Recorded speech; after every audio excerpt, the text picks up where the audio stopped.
ক্ষতি থেকে বেঁচে যাবে। সুবহানাল্লাহ বলেন। আর ঈমানের যে দাবিটা আছে, ওয়া আমিলুস সালিহাত, আমলে সালেহ করেছে। কি করেছে বলুন? আমলে সালেহ করেছে। সব ক্ষেত্রে উঠা বসা, কাজে কামে, সব জায়গায় তারা আমলে সালেহ, সৎ কাজে নিজেকে ব্রত করেছে, নিজেকে প্লেস করেছে, নিজেকে সেট করে নিয়েছে। সুবহানাল্লাহ বলেন। তাহলে এক নম্বরে ইল্লাল্লাযীনা আমানু, যারা ঈমান এনেছে, ওয়া আমিলুস সালিহাতি, যারা আমলে সালেহ করেছে, ওয়া তাওয়াসাউ বিল হাক্কি, যারা হকের দাওয়াত দিয়েছে। সুবহানাল্লাহ বলেন। কিসের বলুন? হকের দাওয়াত। ওয়া তাওয়াসাউ বিস সাবর, আর যারা ধৈর্য ধারণ করেছে। এই চারটি কাজ যারা পৃথিবীতে আল্লাহ রাব্বুল আলামিনের জন্য করেছে, আল্লাহর ভাষায় ইল্লা আসহাবুল ইয়ামিন, তারা হলো ডানপন্থী। আমরা একটু জোরে বলি সুবহানাল্লাহ। এই ডানপন্থীরা জান্নাতের মধ্যে অবস্থান করবে। ইয়াতাসাআলুন, আর তারা সেখানে আলাপচারিতায় লিপ্ত হয়ে যাবে। আনিল মুজরিমিন, হঠাৎ করে তাদের নজরটা জাহান্নামের ভিতরে নিক্ষিপ্ত হবে। জান্নাতের মধ্য থেকে জাহান্নামের মধ্যে তারা হঠাৎ করে নজর যাওয়ার পর তারা দেখতে পাবে আনিল মুজরিমিন, অনেক পাপী সেখানে অবস্থান করছে। অনেক পাপীরা, মুজরিমিন মানে পাপী, অপরাধীরা জাহান্নামের মধ্যে নিক্ষিপ্ত হয়েছে। নাউজুবিল্লাহ বলে যাবে, সুবহানাল্লাহ বলে। এজন্য আমরা জান্নাতের মধ্যে নামাজিরা, ইমানদারেরা, আমলে সালেহ কারিগর, যারা আল্লাহ রাব্বুল আলামিনের এই জমিনে আল্লাহ রাব্বুল আলামিনের হুকুম ছাড়া আর কারো হুকুম প্রাধান্য দেয়নি। সুবহানাল্লাহ বলেন। আল্লাহ তাআলা বলেন, ওয়াল আসরি ইন্নাল ইনসান লাফি খুসরিন, সময়ের কসম করে আল্লাহ তাআলা বলছেন পৃথিবীর সকল মানুষ ক্ষতিগ্রস্তর মধ্যে নিমজ্জিত আছে। কিসের মধ্যে? ওয়াল আসর ইন্নাল ইনসান লাফি খুসর, পৃথিবীর সবাই আমরা ক্ষতির মধ্যে। কিন্তু 4টি কাজ করলে পরে, কয়টি কাজ বলুন? 4টি কাজ যারা করবে তারা হলো ডানপন্থী।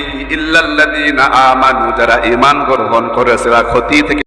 আলহামদুলিল্লাহি রাব্বিল আলামিন, والصلاة والسلام على سيد المرسلين وعلى آله وأصحابه أجمعين।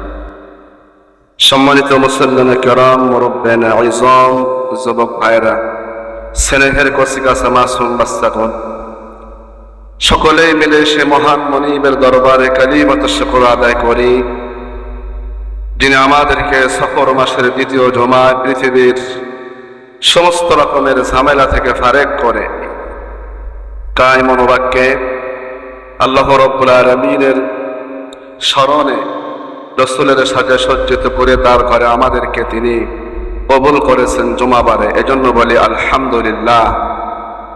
প্রিয় মুসল্লিয়ানে কেরাম, খুতবার ভিতরে আজকের সংক্ষিপ্ত আকারে আমরা পরকালের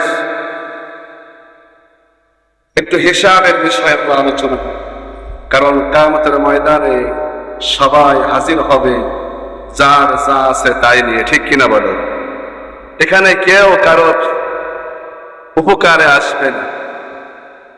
এজন্য আমাদেরকে কিয়ামতের ময়দানে হাজির হতে হবে নিজ নিজ আমল নিয়ে, নিজ নিজ আমল নামা নিয়ে, এবং একাকী অবস্থায় সকলেই পরিচয়হীন হয়ে আল্লাহ দরবারে হাজির হতে হবে যে আমি তোমার বান্দা, ঠিক কিনা? এই বান্দাদের মধ্যে আল্লাহ রাব্বুল আলামিন কারোর জন্য জাহান্নাম নির্ধারণ করেছেন এবং কারোর জন্য জান্নাত নির্ধারণ করেছেন। আল্লাহ রাব্বুল আলামিন যেন আমাদের জন্য জান্নাত বরাদ্দ করে দেয়, বলুন আমিন। জাহান্নাম থেকে যেন আমাদের বাঁচিয়ে দেয়, বলুন আমিন। কারণ কিয়ামতের ময়দানে যদি আল্লাহ রাব্বুল আলামিন ইচ্ছা করেন আপনাকে আমাকে এই জাহান্নামে দেবে, এই ইচ্ছার বিরুদ্ধে আচরণ করার মতো ক্ষমতা আমাদের নাই। আছে কি? যে আল্লাহ রাব্বুল আলামিন চাহে সবাইকে আমি জান্নাতে দিয়ে দেব, কোনো আপিল করার সুযোগ নাই, ঠিক কি না বল? এজন্য আল্লাহ রাব্বুল আলামিন যেন আমাদের জন্য আল্লাহ রাব্বুল আলামিনের অফুরন্ত নিয়ামতের ভান্ডার জান্নাতের মেহমান বানায়। সকলে আরেকবার বলি আল্লাহুম্মা আমিন। এজন্য আল্লাহ তাআলা বলেন, কুল্লু নাফসিন বিমা কাসাবাত রহিনা। কুল্লুন মানে প্রত্যেক, নাফস মানে ব্যক্তি বা আত্মা। প্রত্যেক ব্যক্তি তার বিমা কাসাবাত রহিনা, যার যা আছে অর্থাৎ আমলনামা যে যা তৈরি করেছে সে ব্যাপারে সকলে নিজ নিজ দায়বদ্ধ, কেউ কারোর ব্যাপারে সুপারিশ করার মতন সুযোগ থাকবে না। যার যা আছে সে ব্যাপারে নিজ নিজ দায়বদ্ধ থাকবে, কেউ কারোর দায়বদ্ধতা গ্রহণ করবে না। সবাই সেদিন ভুলে যাবে, ঠিক কিনা বল?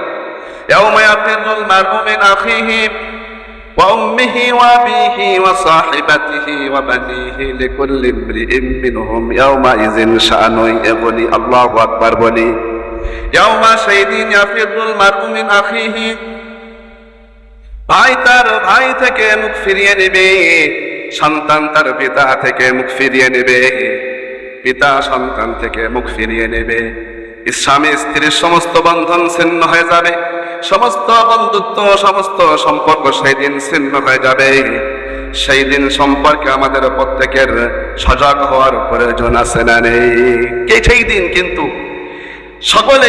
সকলের ব্যাপারে দায়বদ্ধ থাকবে, কেউ কারোর জন্য সুপারিশ করার মতন, উপকার করার মতন সামনে অগ্রসর হবে না, ঠিক কিনা বলুন? এরপর আল্লাহ তাআলা আবার বললেন ইল্লা আসহাবাল ইয়ামিন। সুবহানাল্লাহ বলেন। আল্লাহ তাআলা বলেন ইল্লা আসহাবাল ইয়ামিন, যারা এই পৃথিবীতে ডান পন্থা অবলম্বন করেছে, ঈমান গ্রহণ করেছে, আমলে সালেহ করেছে, আল্লাহ রাব্বুল আলামিনের হুকুম যারা পালন করেছে, ইল্লা আসহাবাল ইয়ামিন, এই ডানপন্থীরা ব্যতীত আর সবাই কিন্তু সেই দিন মুসিবতের মধ্যে গ্রেফতার হয়ে যাবে। সুবহানাল্লাহ বলেন। আমরা কোন পন্থী? জোরে বলেন, কোন পন্থী? ডানপন্থী। ইল্লা আসহাবাল ইয়ামিন, ইয়ামিন শব্দ তো ডানপন্থী। ইল্লা আসহাবাল ইয়ামিন, সেই দিন ডানপন্থীরা জান্নাতের মধ্যে অবস্থান করবে।